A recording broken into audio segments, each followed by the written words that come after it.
Alors aujourd'hui, on s'attaque à un livre qui a fait couler beaucoup d'encre. The Bell Curve. C'est un ouvrage qui se penche sur les différences de capacité intellectuelle, que ce soit entre les individus ou entre les groupes, et surtout sur ce que ça implique pour notre société. Et voilà, dès la préface, les auteurs mettent les pieds dans le plat. Cette citation, elle est sans équivoque. Ça pose direct l'enjeu central, et on peut le dire, très controversé du livre. Pas de détour, on sait tout de suite de quoi ça va parler. Bon, alors, pour vraiment comprendre l'argumentation du livre, il faut commencer par la base. Les auteurs s'appuient sur 6 points fondamentaux concernant l'intelligence. Selon eux, ces points font plus ou moins consensus chez les experts. En gros, c'est le socle sur lequel tout le reste est construit. Alors, quels sont ces fameux points ? D'abord, l'idée qu'il existe un facteur général d'intelligence, qu'on appelle G. Ensuite, que les tests de QI sont le meilleur moyen de le mesurer. Ces scores de QI seraient plutôt stables tout au long de la vie. Point important aussi, les auteurs affirment que ces tests, s'ils sont bien faits, ne sont pas biaisés contre un groupe social ou ethnique particulier. Et pour finir, l'aptitude cognitive serait en grande partie héréditaire. Voilà, c'est avec ces postulats en tête que toute l'analyse du livre se déploie. Et c'est à partir de là qu'ils introduisent un concept vraiment central dans leur théorie, celui de l'élite cognitive. Alors qu'est-ce que c'est ? Eh bien, selon eux, c'est une nouvelle classe sociale qui s'est formée, non pas sur l'argent ou la naissance, mais sur la base de capacités intellectuelles élevées. Et cette élite, elle aurait tendance à s'isoler du reste de la société. Ok, mais comment cette élite cognitive a-t-elle pu émerger ? D'après le livre, c'est le résultat d'un grand tri opéré par la société moderne, un tri basé sur l'intelligence. Et le point de départ de ce tri, c'est l'éducation. Regardez ce graphique. Il montre quelque chose d'assez frappant. L'explosion du nombre de diplômes universitaires au XXe siècle. Pour les auteurs, c'est ça, la première grande étape. L'université devient une sorte de machine de tri, rassemblant les personnes les plus, disons, cognitivement douées. Et attention, ce tri ne se fait pas qu'à l'entrée. Le phénomène s'accentue encore plus au fil des études. Les données présentées dans le livre montrent que l'écart entre ceux qui ont un QI élevé et les autres se creuse énormément au moment de l'obtention du diplôme. Le filtre devient de plus en plus fin, si on veut. Logiquement, après le tri par les études, vient le tri par le travail.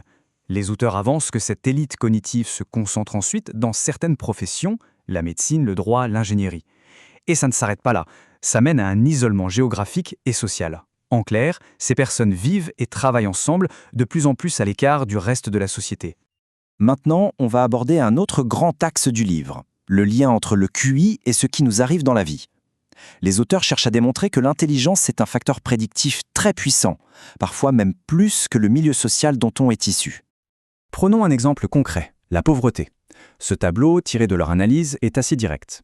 Il montre que la probabilité de se retrouver en situation de pauvreté grimpe en flèche à mesure qu'on descend dans l'échelle des classes cognitives.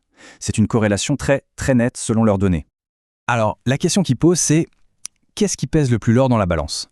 Le milieu social des parents ou le QI ?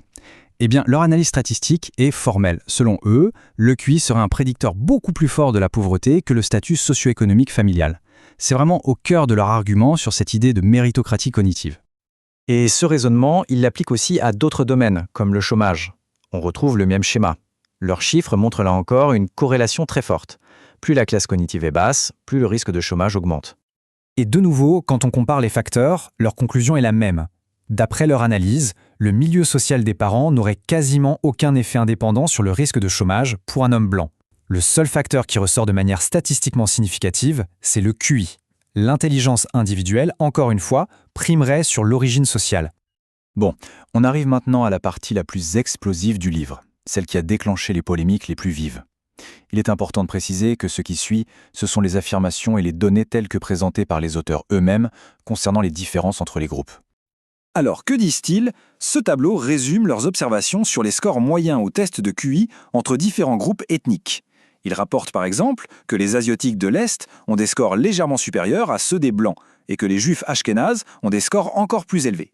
Et il constate un écart d'environ un écart type, c'est une mesure statistique, entre les Noirs et les Blancs. Ce sont précisément ces chiffres qui sont au cœur des controverses. À partir de là, les auteurs développent un argument sur ce qu'ils nomment les pressions dysgéniques. L'idée est la suivante. D'abord, ils observent que les femmes ayant un QI plus faible ont tendance à avoir plus d'enfants et plus jeunes.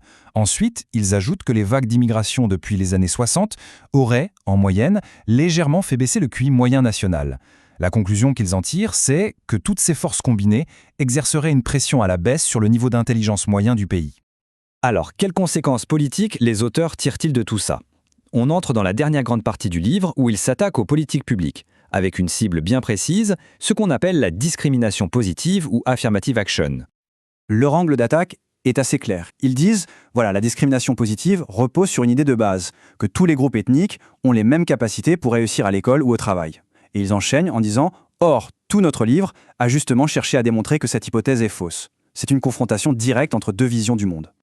Et en pratique, qu'est-ce que ça donne selon eux? Ils listent plusieurs conséquences qu'ils jugent négatives.